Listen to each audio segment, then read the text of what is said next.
Okay, welcome back, everybody. Latest episode of Retention Chronicles, and one I think, John, it's been a long time coming. Jon Snow, founder and president of Snow Agency, joins us today, which we're super pumped about. I think Snow Agency, not necessarily you, John, but somebody on your team was like one of the first conversations I had when I started at Malomo a year and a half ago. So that's why I say long time coming, and really appreciate you giving us some time today.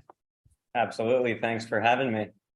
Yes, yeah. Wish you were in New York for Grow. That's where I'm at. We could have done this live, but when we do the next one, I'll come down to Miami and we can do it there. Sounds like a plan. Yeah. Beautiful background you got there in the office. I actually didn't know, so Snow Agency has an office in Miami. That's like kind of rare these days for you to have dedicated space, right? Yeah, so the snow agency was actually built in New Jersey. That's where our headquarters was. Then I made the move about 2 years ago. And here we are now. And Miami is the headquarters of Snow. Amazing. Amazing. I've been down there a couple times to visit our mutual buddy Brandon from Electric. He's also been on the pod a couple times. So next time I'm in town, we'll definitely hit you up.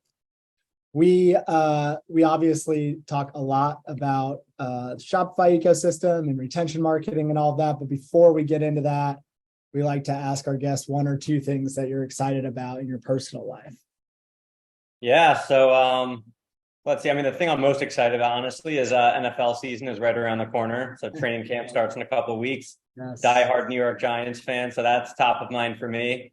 I'm a huge sports fan, and like the past few months, once March Madness ends, it's brutal. It's a slow time. So brutal. I always say, like, it is a blessing that period in the sports year is during the summer, because at least like weather wise, it's the best time of the year. You don't think as much about how horrible it is that the only thing we have on is baseball. Exactly. Yeah, it's a perfect time to travel. I never try to travel during football season. God forbid, I miss one football Sunday. How many Giants games do you normally go to a year? Do you like? Well, now that I live in Miami, it's a bit difficult. Yeah, right. I try to go to at least a few. Last year they played in Miami, so that was an obvious one. I do have season tickets still, so I find an excuse to go back to New Jersey and try to time it, of course, with when the Giants are at home. So yeah, probably like 3 or 4 games a year I hit right now. Okay, and then how are we feeling about the squad? I'm always overly optimistic, so I try to like pump the brakes. I mean, last year they exceeded expectations. We'll see. Second year, the same coaching staff, got some continuity. I'm hoping another playoff run. Who knows? When the Giants make the playoffs, they're dangerous. Is Saquon healthy? Well, the question is Saquon signed? He's still, okay. Still a free agent. Well, yeah, they have him under the franchise tag tender, but he still hasn't signed it. So we'll see if he plays, but he's supposed to be healthy. He'll end up playing. He'll end up signing. Yeah. Okay, and then we got to ask about basketball since that just finished. Are you a Miami fan now? You can be. You could get away with it. Nope, I'm actually a Miami hater when it comes to basketball. I'm a diehard Knicks fan. So like I was rooting against Miami in the finals. Yeah. Do you hate them for any reason other than they won the East? Well, yeah, I mean, they've just historically knocked the Knicks out of the playoffs since I was a kid. My dad always said, don't become a Knicks fan. You're going to be, devastated more often than not, like he is. And he was right. But yeah, I just literally grew up watching, the Knicks and the Heat in the playoffs, and just the Knicks always getting knocked out, and cared a lot more when I was a little kid, that's for sure. But now I just accept it. They're never going to win. That's why like a playoff run is good, really great year anyway. So expectations low means you can enjoy it a little bit more. Exactly.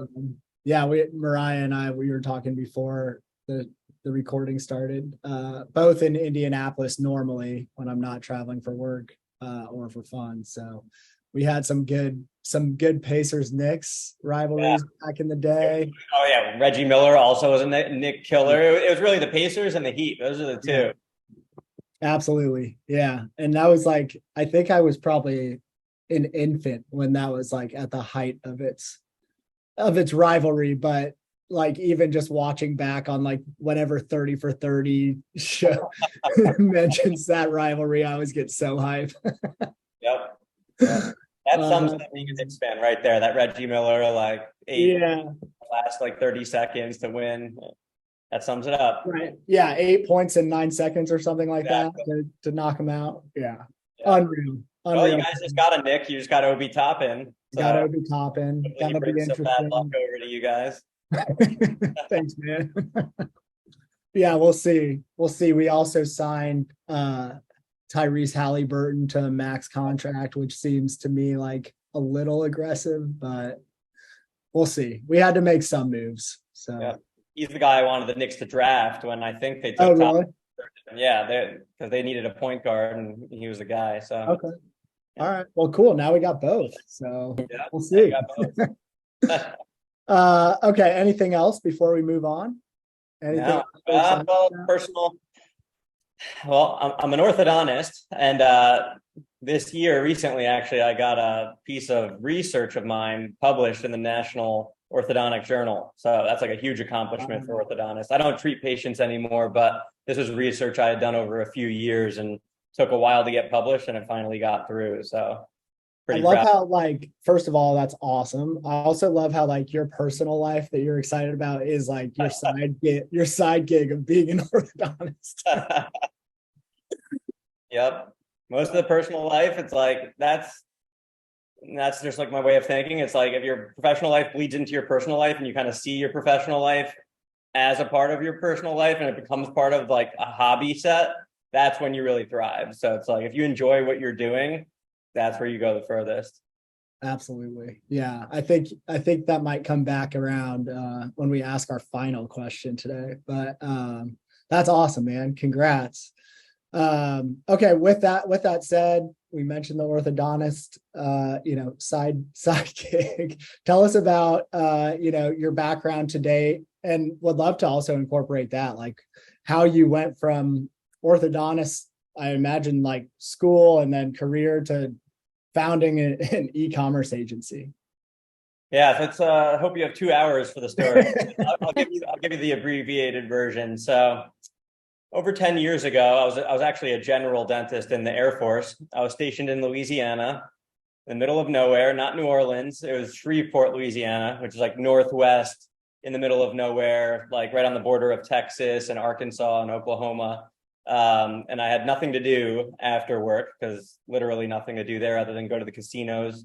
They have a ton of casinos out there. There's only so many days a week you could do that. So the days would start early, 7 a.m., end at 3 p.m. I would get home and nothing to do. Is before I was married. So my brother was building these large social media pages back then. So he owns Rap on Instagram, tens of millions of followers throughout his network. But he was building a bunch of pages just like that. And he had the idea of, hey, why don't we build an affiliate marketing platform that got all these influencer pages, all these athletes, all these celebrities or publishers on the platform, and then brands that wanted placements on those pages could come through us. So I ended up helping him on that. This is before I even knew what digital marketing or social media was outside of personal use, and built this platform with him. It was wildly successful. We drove 9 figures in revenue through that platform within a couple of years of launching it. Wow. And this was just as a hobby, and I was learning on the fly, got pretty deep into it. That's where I was learning like offer testing, landing page design, managing influencers and everything like that, and understanding what works and what doesn't work. And then we, got deeper into it, and we're like, how do we leverage this huge network we built, to take this another step? And that's how we got into e-commerce. We started launching Shopify brands. So we launched our first Shopify brand, literally, classic Shopify entrepreneurial story. My garage in Louisiana was on my fulfillment center, literally shipping out orders out of there, only driving traffic. What were you selling? We were selling, it was like jewelry accessories. So like necklaces, rings, things like that, watches. And so we were driving traffic purely through that influencer network we built. And drove 7 figures in revenue profitably from day one just through the influencer marketing. And that's where we started getting deeper into it. And we're like, wow, we really have something here. Why don't we learn paid media? Imagine we learn, conversion rate optimization and everything on the back end, how to Shopify app, ecosystem. What do we need to build towards our tech stack to optimize everything here? email marketing. So we started thinking about all these things. We built a blueprint and we launched a second brand. Same results, 7 figures in the first 12 months, profitably, bootstrapped with a credit card. And we launched our third brand, 8-figure brand. Did 8 figures within less than a year, actually. And then that was one that we really started carrying. We started building a team around that. And then we fast forward, got up to 9 brands in our portfolio at our peak. I'm still a dentist at this point. During this time, my Air Force commitment is finishing up, start orthodontic residency. I wasn't ready to leave my whole career. I worked 30 years to, achieve. And I went to dental school to become an orthodontist. So I wasn't going to just give up that dream. Kept seeing this through and juggled both for a while. So I moved back to New York from there. During this time, had our 9 brands, had our team assembled. We had like 15 people. I was managing everything between patients, on the way to work, on the way home from work. I was taking public transportation an hour and a half each way from New Jersey to New York City. So I had plenty of time to, work before and after I got to the clinic. So, during that time, outside of our brands, we started building reputation. Snow Brothers are launching all these brands, they're scaling. We want to, whatever they have, we want. So brands started coming to us asking if we could essentially run their marketing using the same strategies we were doing for our brands. And then we took on a client, and then we had as many clients. Fast forward a few months, now all these other clients start coming in and had to choose. Do you want to be on the brand side or the agency side, right? And so we realized we were most passionate about the growth marketing, hated fulfillment. We were running our own fulfillment center at scale. That's not fun. Don't recommend it. And so we exited those brands to focus on building out the agency. And that was 4 years ago. And then during this time, the agency, it launched officially September 2019. I was finishing up residency in early 2020.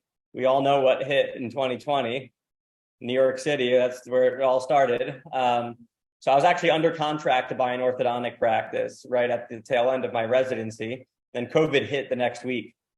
So I pulled out of that deal. And during that time, we know what happened with e-commerce, digital marketing, skyrocketed. So the agency just started, growing like wildfire. I pulled out of the orthodontic practice deal, and then I haven't looked back. I never went back to practicing. So it's crazy how at an event like COVID kind of it all up. But if it wasn't for that, I would be still juggling both careers. Yeah. Wow. What a story, man. That is just unbelievable. The first thing I was curious about is like when you built that or sort of pieced together probably one of the first like legit influencer marketing platforms, I would imagine, back in the day. Did you monetize that at all with other brands, or did you just simply like build it out of necessity for your own portfolio? Yeah, no, we actually monetized it. So essentially, it was affiliate marketing. So typical, brands would pay a fixed CPA. We'll pay an influencer $50 for every purchase they drive. Every influencer had their own UTM that we were facilitating, and then we would just take a cut. If it was 5 or 10% of that CPA, so that the influencer would get paid $40. The brand is paying $50. We would take that $10. And so we were monetizing this, and this was actually through. And it's funny how things change. The reason why we stopped doing that platform is because this relied on driving traffic and revenue purely through organic influencer posts. The value of influencer marketing today isn't in the organic post. It's taking that piece of content and then amplifying it on the ad platform. So actually putting media dollars behind it. Mm-hmm. So if we would have pivoted it, then, we'd probably have another business we'd be talking about right now. But the e-commerce side of everything we were doing was really taking off. And we didn't have time to honestly juggle building that platform, pivoting it towards like a creator platform, like all the ones that exist today. And we just kept running with e-commerce brands and scaling through paid media. Sure. Yeah, I want to maybe dive a little bit deeper into that, like the tactics that you're employing today around affiliate marketing. But first, I'm also curious, like I imagine it was a major decision to decide to sell the 9 businesses that you created and focus on the agency. Like what went into that thought process and decision making? Yeah, I mean, you get to the point where at scale, like you need one business model, and we realized obviously, it would almost be selfish and spreading ourselves too thin if we tried to scale both in parallel. Sure. So in order to I firmly believe if you spread yourself too thin, you'll just be a jack of all trades, master of none, and you have more value that you can extract from really focusing on one thing and going all in on it rather than trying to make two things work, and then you're never really going to get too deep on either. And then it's a constant seesaw battle. Where should I spend more time? And then it's like you may take one step forward here and then two steps back on the other side, and then you go and it's the same thing, and then you're kind of playing with that balance forever. So, it was an easy decision when we sold those brands because most of them honestly became clients. We sold, we weren't actively involved, but they wanted to keep us on for the marketing. So it was a no-brainer. It could just plug and play into our agency side. Got it. Okay. And then sort of piggybacking off of that, obviously like you and your brother have a really unique experience founding, and like also with the hands-on experience of running brands yourselves. What would you say, like this, like there's a new 100 agencies in the Shopify ecosystem every week, it seems like. What would you say sort of like sets Snow Agency apart today? Yeah, that's a great question. And I think it's a question that if you're on the brand side, you need to ask your agency.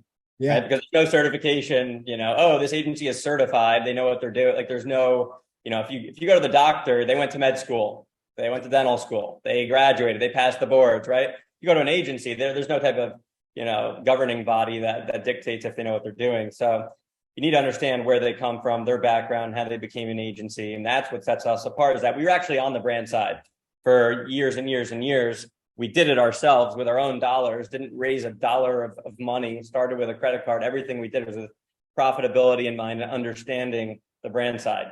You go to the agencies today, they might be good in the ad platform. You go to a Facebook ads agency, they know Facebook ads. Like I'm not going to say most don't, but they don't understand anything outside of that ad platform that impacts all of the results within the ad platform.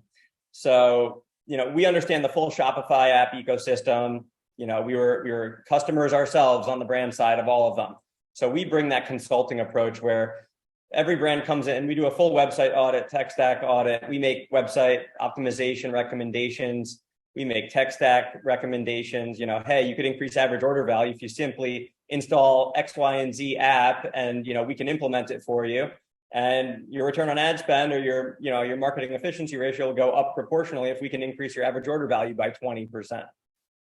Find me a media buying tactic that can increase average order value 20% at the flip of a switch.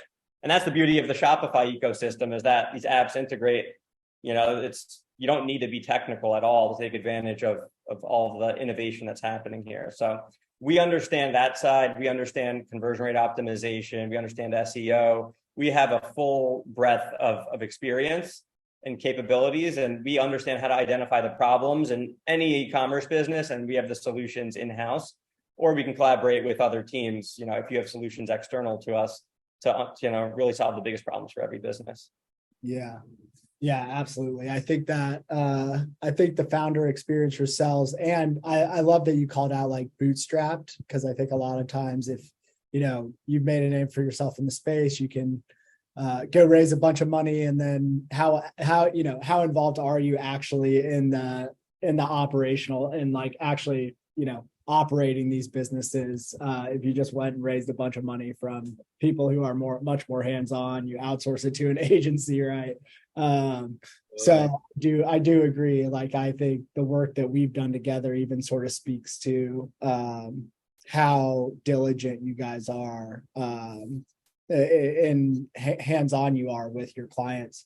I'm wondering now, well, first of all, what kind of clients do you typically serve? Want to make sure that we let our audience know like who you like to work with, who you're typically working with. And are you, based on what you just said, you talked a lot about SEO and conversion rate optimization. Are most of the engagements really acquisition focused, or do you sort of blend acquisition and retention? Where do you sort of sit in the customer lifecycle?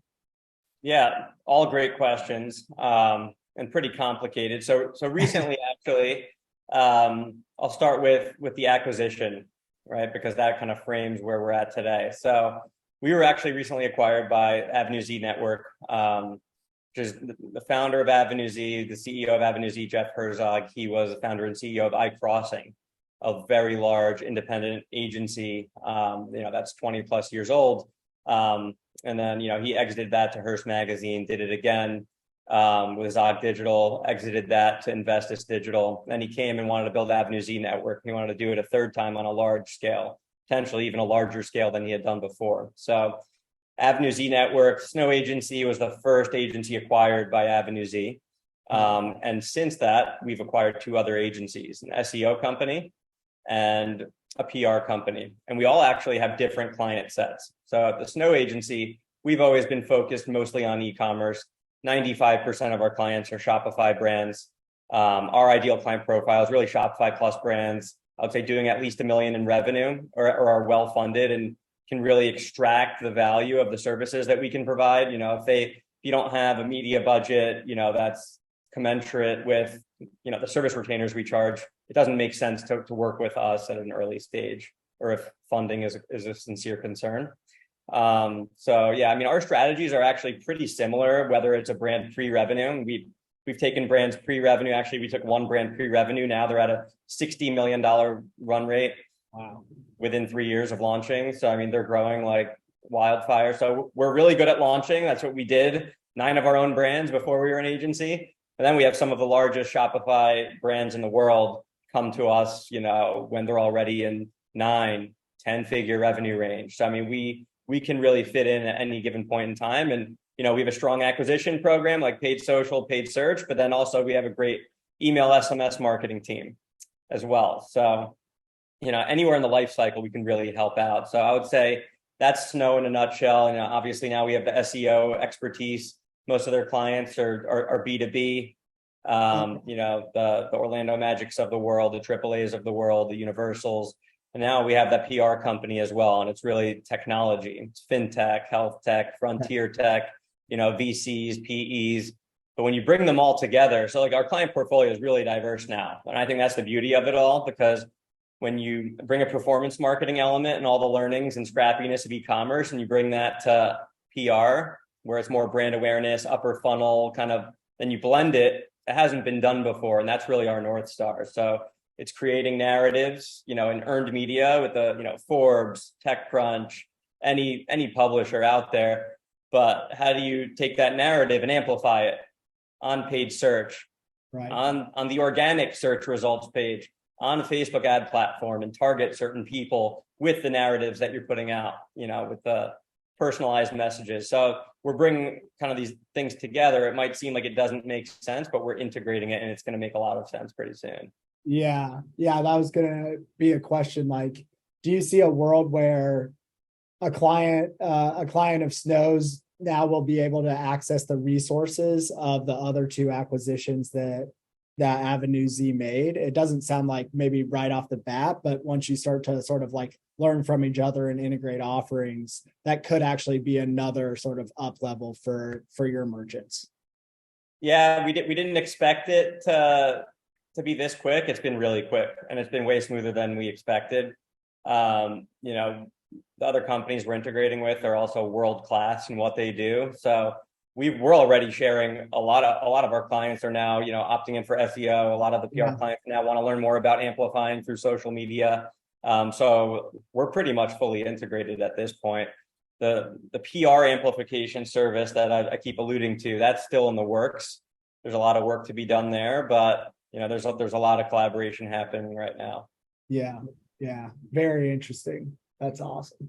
And I think going back to sort of what sets Snow apart now, what sets Avenue Z apart is, like you mentioned it, with those other two sort of leading agencies that are now folded under one umbrella, is like just the credibility alone, I think, is a differentiator. And I think part of that is like what I was saying earlier, there's so many new entrants all the time, and they might, to your point, know like Facebook ads, or they might know Klaviyo, but being able to sort of tie it all together and be like legitimate business operators is like in and of itself a differentiator.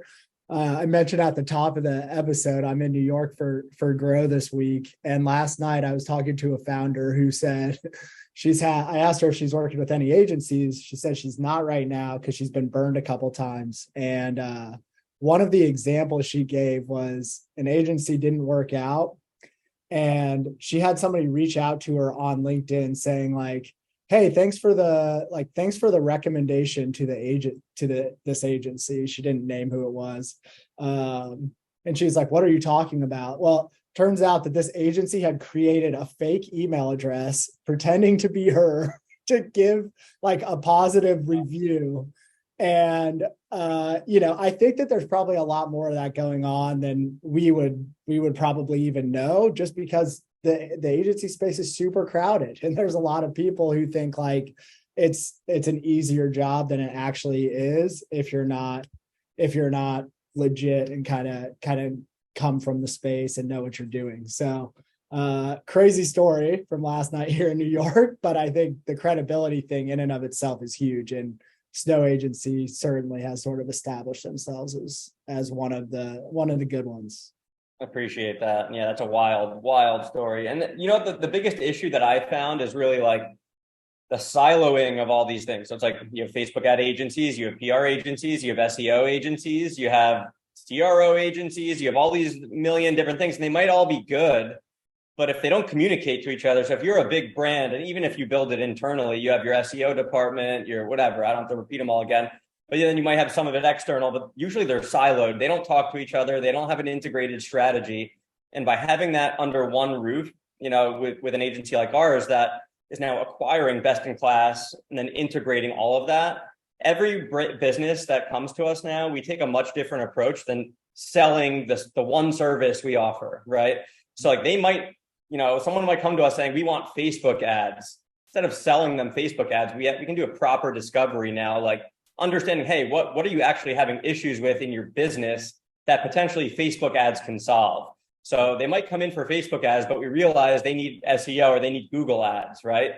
And a lot of times they don't know what they don't know, but now by us having all these subject matter experts in every area you can think of that contributes to one thing, which is improving a business's outcome, that's, I think, the true differentiator now. Absolutely. Very well said. Okay, let's sort of shift focus and get a little more tactical. What's a recent client project that you or your team have worked on that you're really excited about? And you don't necessarily have to name any brands or any very specific metrics, but if you can share any color around that, it's always helpful. Yeah, I would say honestly the biggest win is a pretty recent one. Can't name the brand by name, but everyone that's listening has heard of this brand. It's one of the bigger Shopify brands in the world.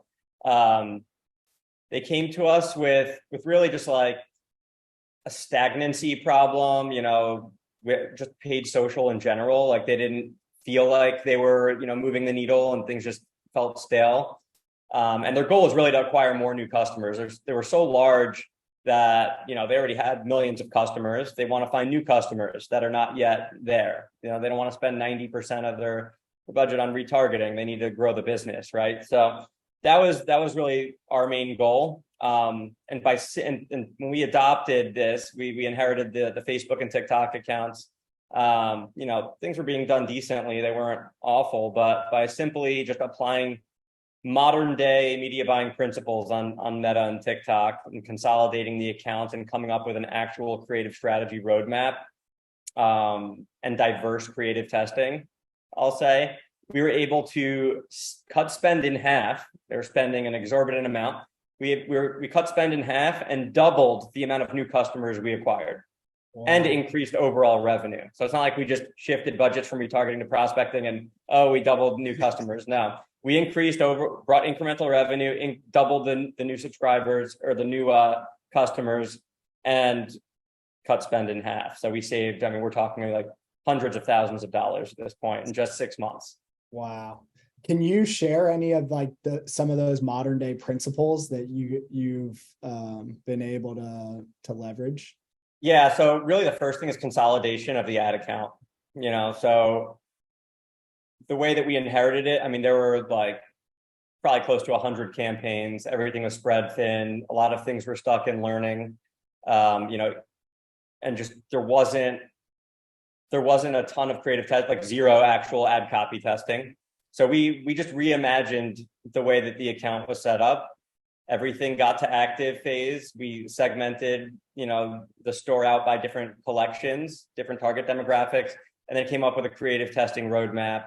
Then there was, another format that wasn't being leveraged at all, like Advantage Plus Catalog, which is great for high SKU stores. So nothing, earth shattering in that regard, but we did have a ton of different creative formats that weren't being tested either. And we weren't just riding the coattails of this brand success. We were actually, just because you have a reported 10x return on ad spend doesn't mean that, you shouldn't be testing. Right. It might mean that you inherited an account that's already so successful that, a monkey could keep it at a 5x minimum, you know what I mean? But doesn't mean you can't take it from a 10x to a 20x by extra testing and reimagining. So that's what we did. Sure. Absolutely. Do you find especially when it comes to, growing paid social or any of the sort of key aspects of the business that you feel Snow does an amazing job helping? Are there common sort of themes that present themselves when a client like that comes to you? It's well, the first thing we're going to do is this, because we know most merchants who are only using an in-house team or who have never done any sort of formalized testing are always going to have this problem. I'm just thinking how do we bring some value to our merchants today that maybe something that they can look into that most merchants don't think about? Yeah, I would say where we bring the most initial value to all of our clients is when we do our website tech stack audit. We can improve performance within a matter of minutes by just identifying something that's so simple that they could implement on their store day one and have a massive impact on their business. So that's really the first thing. And I would say if you're a marketer, you're a brand, you just need to understand the Shopify app ecosystem and website analytics before you even think about paid media. Because if you don't have that right, there's no point on driving traffic to a website that's not optimized. You're just leaving money on the table. So really that's where we come in. I think the businesses that come to us that see the immediate value is I think the businesses that just aren't doing everything. They're not they might be great product people. They might be influencers or celebrities. They might have a team that, and this is actually another thing that I see often is a lot of these brand owners, they have an internal team, but if the brand owner is not a technical marketer, they don't have media buying expertise. They don't know how to build a team. They don't know how to manage a team. They don't know how to hire. They don't know how to critically even understand if the team is doing well or not. They're just okay, it is what it is. They don't know what they don't know. So I feel when those businesses come to us and they don't have that technical side, it's like pouring gasoline. If they're already successful and we just bring best practices across the board, hey, you're missing this, email automation flow that we could set this up and boom, that'll work. We could, some brands come to us, they don't even have an email or SMS strategy still in 2023. They might have abandoned cart flow set up. That's it. But as we know, retention marketing goes far beyond that. I mean, all that low hanging fruit, it still exists on at least 50% of e-commerce brands that I come across, where it's almost a no brainer or common sense for agencies or, experts in the space. But those are the ones that really see the biggest potential. Yeah. I'm happy you mentioned that, the sort of no-brainer, whether it's a no-brainer app or a no-brainer strategy to put in place, kind of shifting focus to retention a little bit, because you guys have such a strong background in acquisition, now kind of offer the full suite of retention acquisition. How do you feel, how do you sort of look at retention when you do an audit, and what is an area, whether it's an app or some sort of tactic that you see brands regularly neglecting when it comes to retention marketing? Another great question. So retention, I think everyone, it's a misconception. I wouldn't say misconception, but everyone thinks retention marketing. They just think generating revenue through email and SMS campaigns that are just pushing sales. That's not retention. That's a part of a retention strategy, but retention is generating revenue through email, SMS, push notifications, improving customer experience across the board, whether that be through, customer service, responding to phones quickly, being helpful, or responding to live chats quickly, or, whether it's just that post-purchase experience, quick delivery times, quick fulfillment times, transparent updates through email and SMS about where the package is once it leaves the warehouse, once it's, out for delivery, once it's actually delivered, and then a follow-up email. How do you like the product? Please review it. Like, that's also where retention comes into play.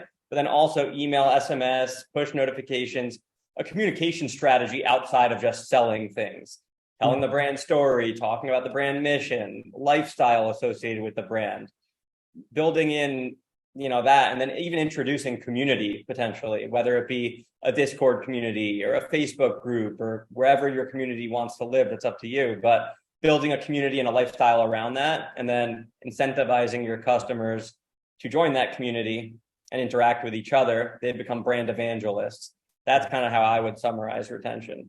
Yeah, absolutely. What do you feel is like the lowest hanging fruit that brands should look at, like right now, as far as evaluating their retention program? Because to your point, most brands are doing email, SMS right now. Some aren't, some might not have like the full strategy, but I think out of the box, even with Klaviyo, when you implement it, like the abandoned cart flows there, right? Like there are some flows that are out of the box that are going to help not only with acquisition and conversion, but also with retention. Let's assume most brands at least have like that baseline. What's like the next step, right? Like what's step 2? I would say like the lowest hanging fruit that we look at benchmark, because if email and SMS and push revenue does not represent at least 25% of your overall store revenue, that means like you should be doing something to take a look at this further to get it there. And that's just a part of the overall retention game. As I just mentioned, that's not everything, but obviously everyone cares about the money. That's the sexiest thing to talk about. So if you're not hitting 25% of that overall store revenue through retention efforts, then you're probably leaving money on the table. And I would say the most common thing that I see is when we talk about like uncovering opportunity and retention accounts, tech is not integrated. So you might have Stamped, Okendo, whatever review software you prefer, on the store, but you don't even have that flow enabled. So, how are you even increasing the number of reviews on your store if you don't have that simple automation turned on or integrated? And then there's many other tech integrations. There's upsell, cross-sell. There's the subscription, win backs. If someone turns a subscription, having that flow turned on. There's the obviously a branded tracking page, right? So I mean, there's all these things to think about, and it all ties back to retention that not many brands are thinking of. I love that. Like very tactical stat, because I think brands right now could, drop what they're doing and check how much revenue they're making from their retention channels and make sure that it's at least a quarter of their revenue. And yeah, we see that too. I mean, to your point earlier, John, like while it is really easy to integrate apps across the Shopify platform, it does take some effort, and not just effort like to press the buttons to get the tech integrated, but then the strategy behind like how they all flow together, right? And I think that's something that a lot of times agencies like Snow can help with. Yeah, and then how do you optimize the technology you're paying for, right? Like I keep going back to like, the review software. You could Right. sign up for Stamped or Okendo or Yotpo, but if you're not increasing the number of reviews, what good is it, right? Like, so what's the strategy around it? How do you connect all the dots? Exactly. Okay, cool. So we talked about retention, some great nuggets in there. What are you guys excited about at Snow, between you and your brother and the team, in terms of like trends that are going to be sort of driving the future of the Shopify ecosystem and e-commerce in the back half of this year and into 2024? Yeah, so there's a few trends. I mean, the first one really is like what I'm excited about is really taking the human element out of media buying.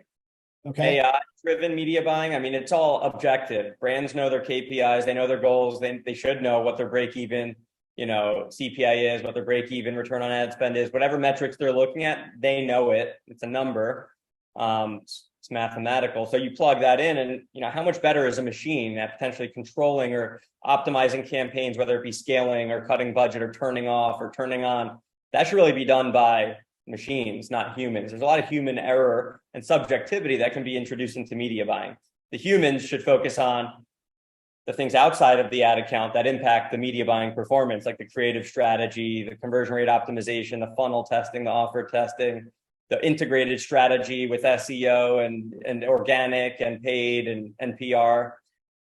So that's what I'm excited for. It's still not here yet. There are certain softwares that have rule-based things, but how do we take it another notch where machines are actually looking at saturation curves, So should you scale this one ad set or audience that's already saturated?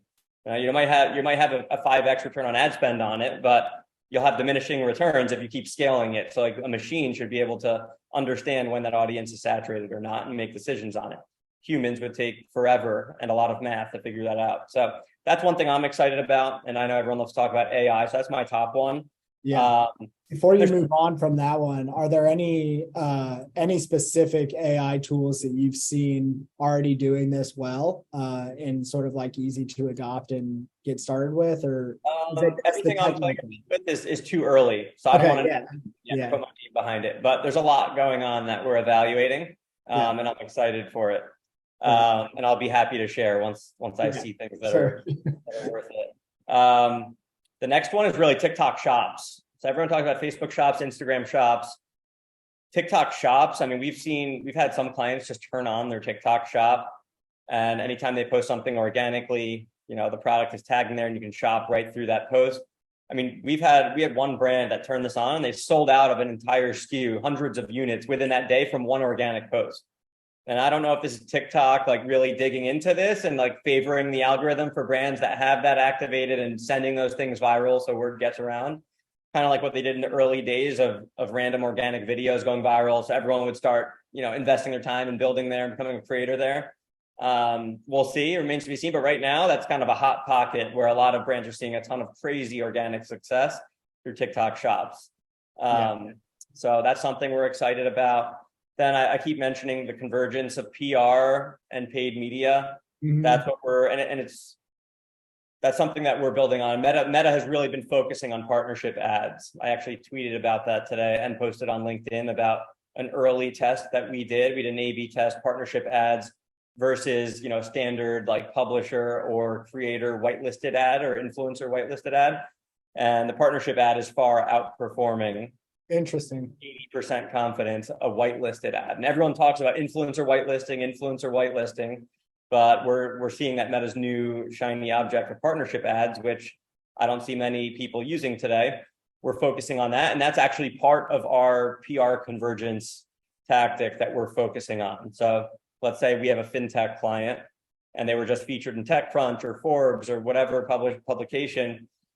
We get them that earned media, but now if we can run paid media to that press release, right, and it can say, whatever business with TechCrunch, and now run paid media to that press release.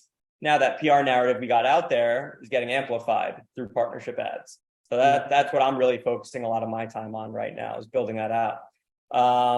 Another thing, to keep an eye on for 2023 is really the consumer, the strength of the consumer and the Fed and interest rates and inflation.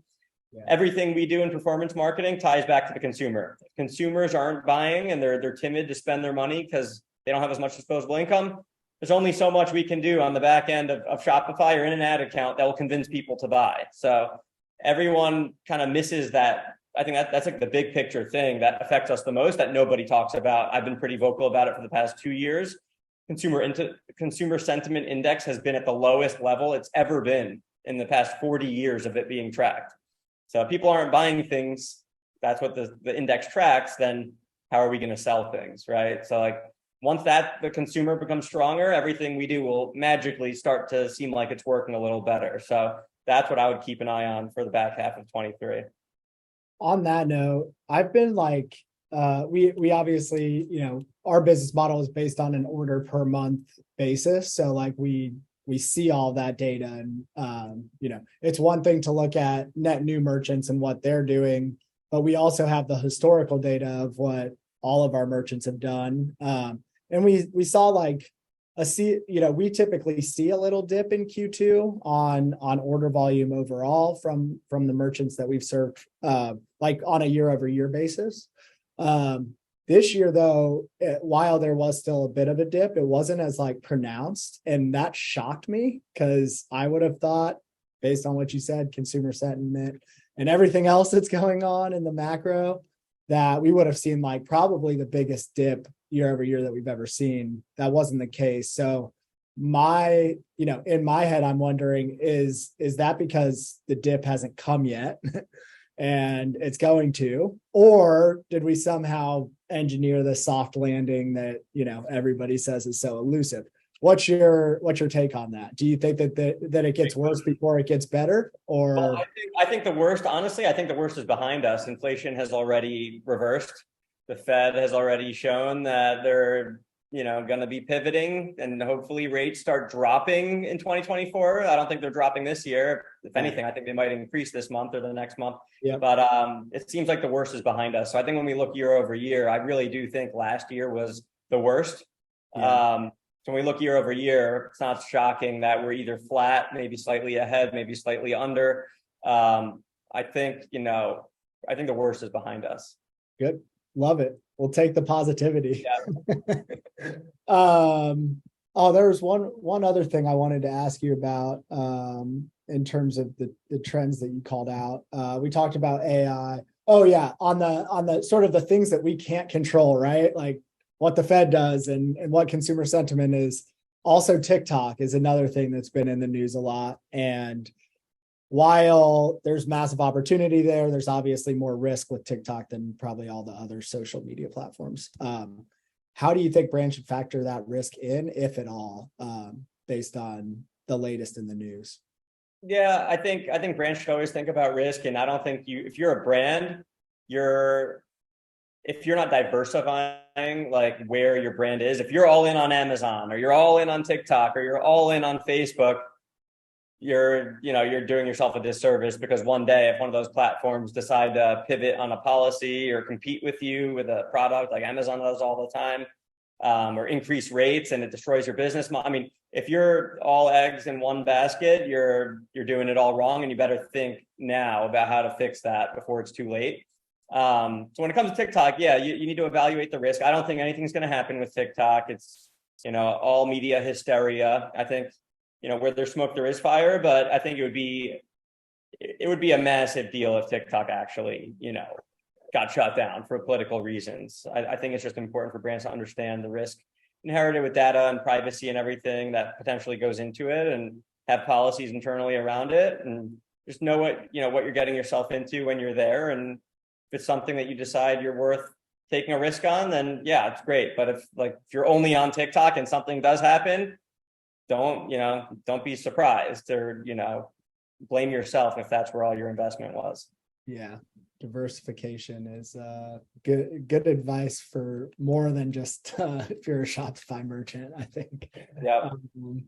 And with that, let's wrap it up. So, but I think, Mariah, we can confidently say Jon is the only orthodontist we've had. 100%. I've just been absorbing all of this because it's so amazing. But yeah, with confidence, I can say, yeah, you're the only orthodontist we've had. So setting the goal pretty high. Well, if you want to talk about Invisalign next time, we could do an hour-long episode on that. Next time. Love it.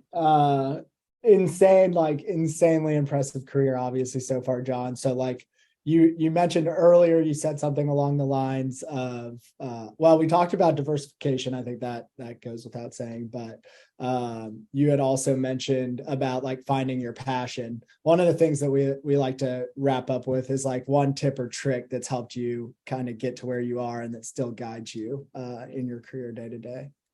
Yeah, I would say no matter where you're at in your career, whether it's you're an individual contributor, whether you're owning a brand, whether you're an agency owner, a business owner, you just need to always stay curious and always be learning, because the moment you stagnate as an individual, you're not going to progress your career.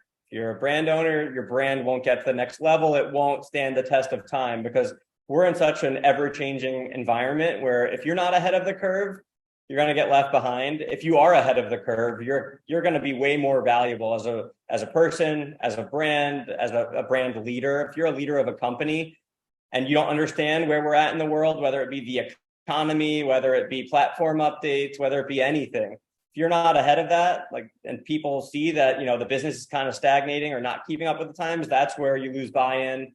That's where your business kind of reverses the growth and starts shrinking.